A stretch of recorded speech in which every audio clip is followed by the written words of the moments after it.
And my goal is to also keep that early time here, so I'm not going to go on longer. Also, we have some, Paul, I think, is a very fine president. I've had the privilege of coming to a board meeting that she has led, and we have a couple others here, Ann Kramer and Rick Dolans, and I was on the board during both of their presidencies, and they were very fine officers and ran very good meetings as well. My goal is not to bore you here tonight. So Robert's Rules of Order. So who exactly was this Roberts guy? Well, General Henry Roberts was in the Army, and very active person. He's got quite an interesting biography. But also, beyond his professional duties, he was on his church board of directors. And at one point, it opened into conflict, open conflict and chaos over an issue, and I think it was over abolition. And after that, he said there's got to be a better way to run meetings. So he started doing research into this area for what was available at the time, and came up with his rules for operating organizations. It had a title, but generally, ever since that time, it's been known as Robert's Rules of Order. Organizations everywhere use it. It's applied differently. Legislative bodies, for example, have a little different principle than what often non-governmental agencies have, and we're non-governmental here. For example, a city council might have to have a vote by a specific number of people at every meeting. At our Board of Trustees meetings, we usually have a different number every single time. I had always hoped when I was president I would be at one meeting when all 24 members of the Board of Trustees would be there. And once, I really thought we were going to do it at one time, but we ended up being about 3 short. So that was a little bit of a disappointment. I would like to have said that I was at a meeting where all 24 came. And we all know things happen. And you should know in your own lives things happen. There's illnesses, there's work commitments, there's vacations. But I would just encourage you all to try to be at every board meeting. That should just be a goal. It's a very important one. So I wanted to talk to you just quickly about some of the basic fundamentals and principles of Robert's Rules of Order. He made his rules based on these fundamentals. First of all, courtesy to all. Someone might not agree with you on a particular vote, but you're voting on the issue. You're not voting on the person.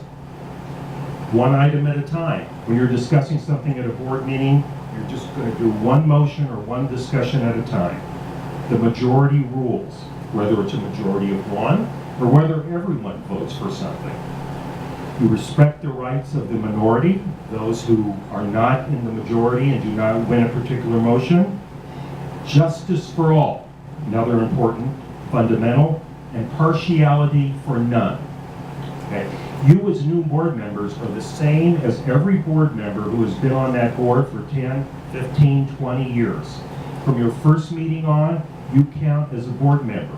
You represent our congregation. The congregation elects you.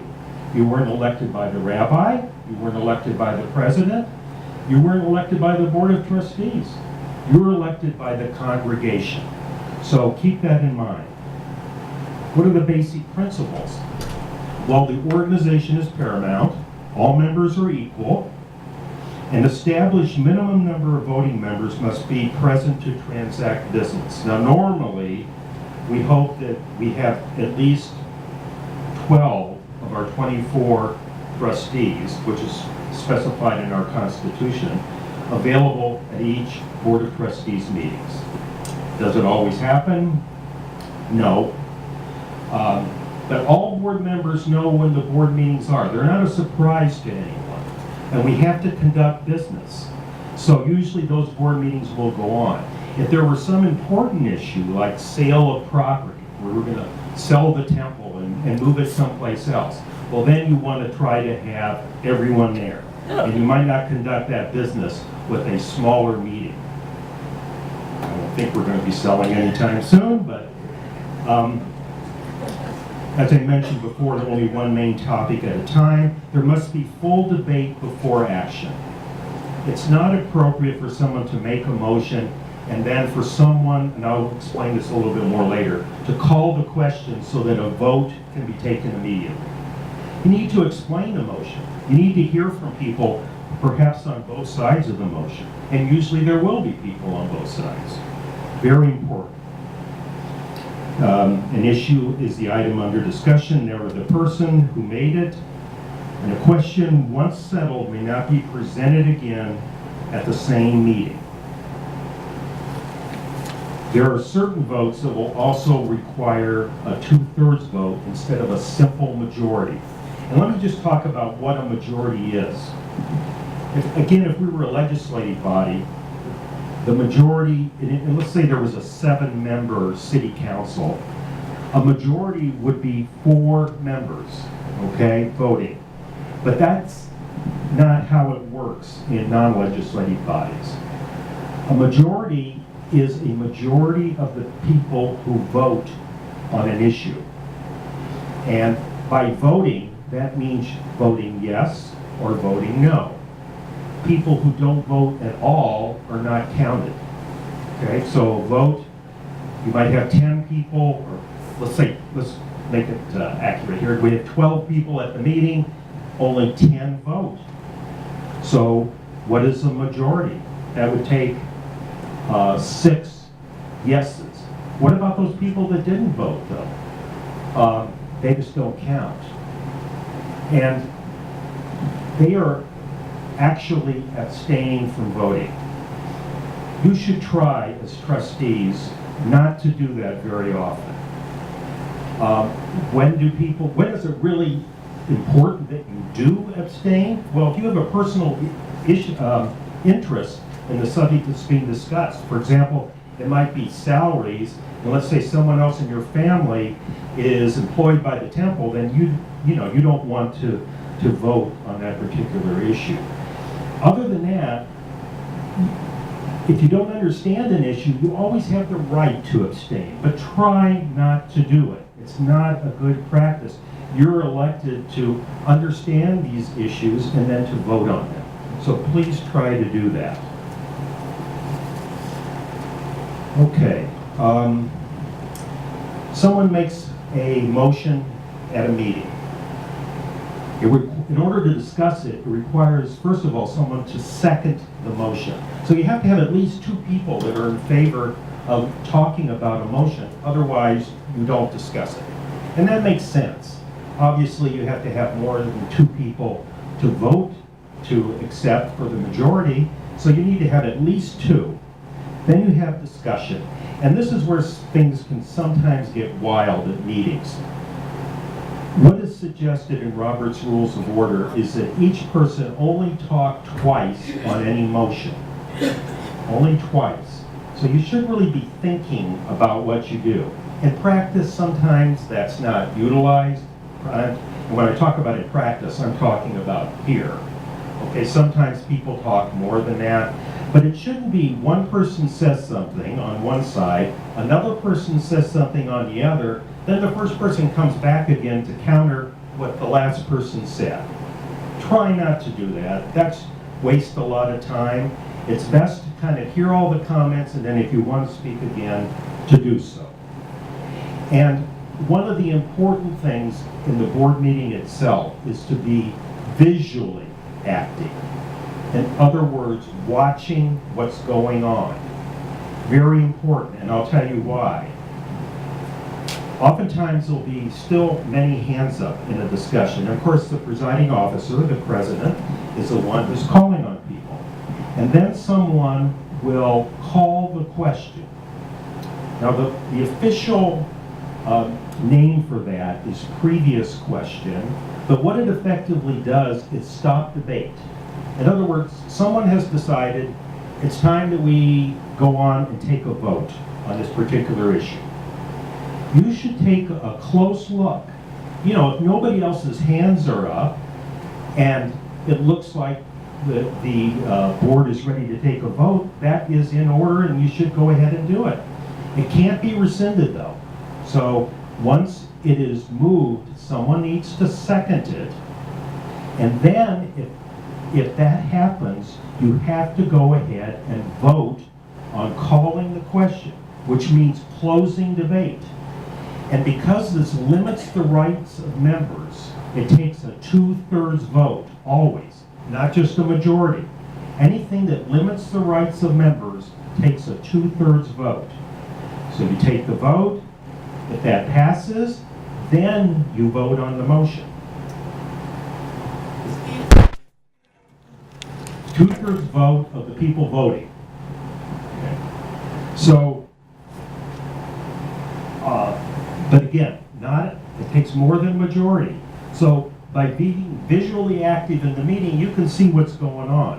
And that's extremely important here and at the annual meeting as well, where some people in the budget discussion, which is very important to all congregants, tend to call the question early, but while people are still congregants who one time during the year are coming to an annual meeting where they have an opportunity to ask questions and hear things, one time a year, sometimes people have called the question early.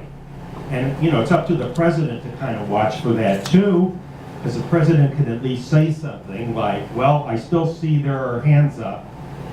We have to go ahead and vote on the motion to call the question, but that might encourage people to vote against that so the debate could continue.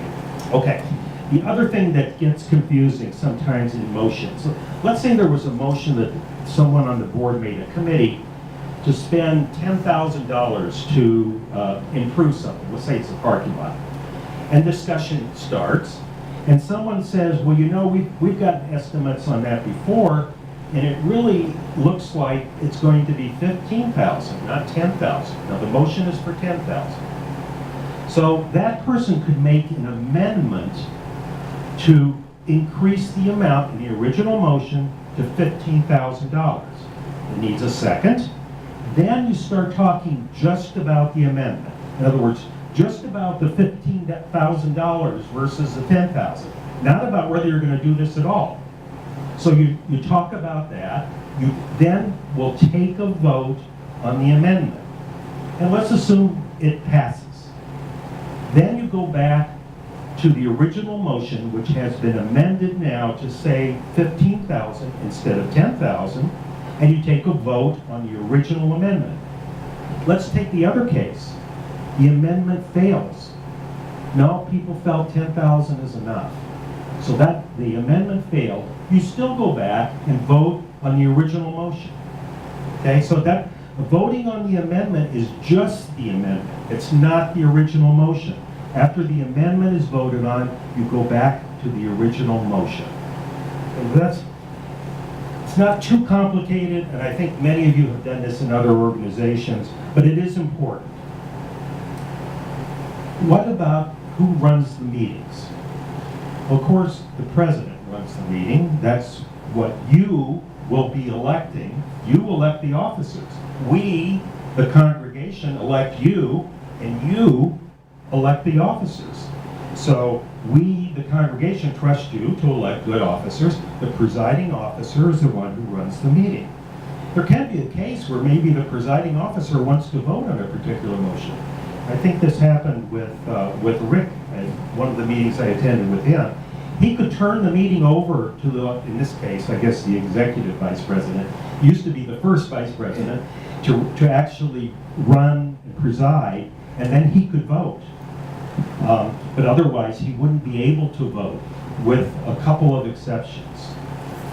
If there is a tie vote, the presiding officer can elect to vote for the item, to break the tie, if that person so chooses.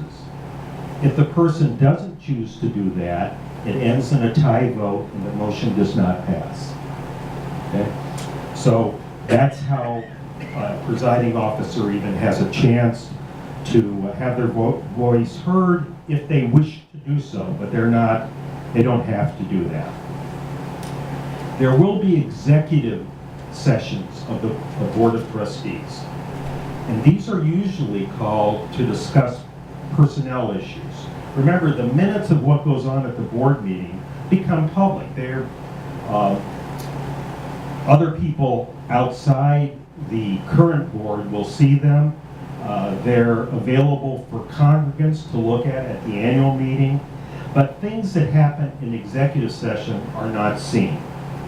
And it is appropriate in certain cases to go into executive session to discuss those items. And then to come out of executive session afterwards and go on with the meeting if that's the case. Sometimes that's done at the end of the meeting and, however the current president wishes to do it. But that's what executive session is all about. There are also non-voting guests at meetings. Like, for example, I was invited to come to one of the meetings recently, so I'm not on the Board of Trustees. Yes, I was a past president. That doesn't give me any special rights or anything else with the current board. So I was a non-voting member. So any vote that came up, I listened to, I didn't participate in. Also, our employees are non-voting members. That's the rabbi, the religious educator, the executive director.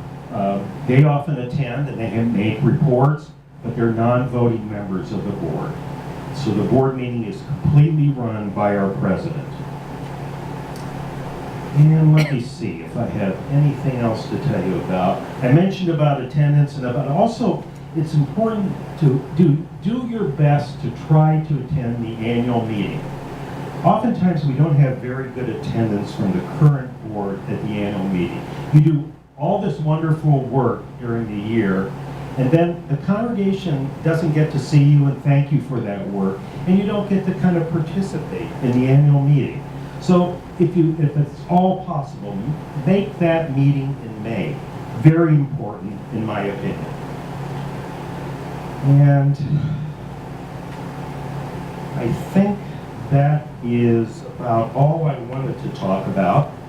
I will ask if you had any questions. I don't think there are any true experts on Robert's Rules of Order. I've had experience with it, but I don't consider myself to be an expert with it. But I think it's used very appropriately overall here at the temple.